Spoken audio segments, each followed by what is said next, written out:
I was interested in opening a contracting company, but like I was like just the beginning, so I didn't really know if I really wanted to go into trades or not. An assumption that I had going into here was that it was gonna be hard, and they just put me to doing labor work all the time. But it wasn't really like that. My office people were chill. They allowed me to do whatever I really wanted. Being a student in an environment with adults wasn't really that hard.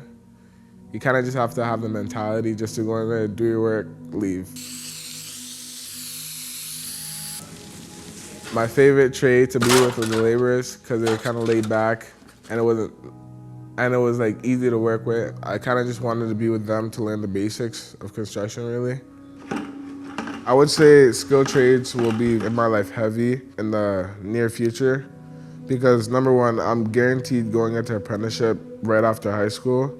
And after that, I will be working with trades and my first business will be like a contracting business. Hi, my name's Tavion. I'm 16 years old. I worked at U of T St. George, EllisDon campus.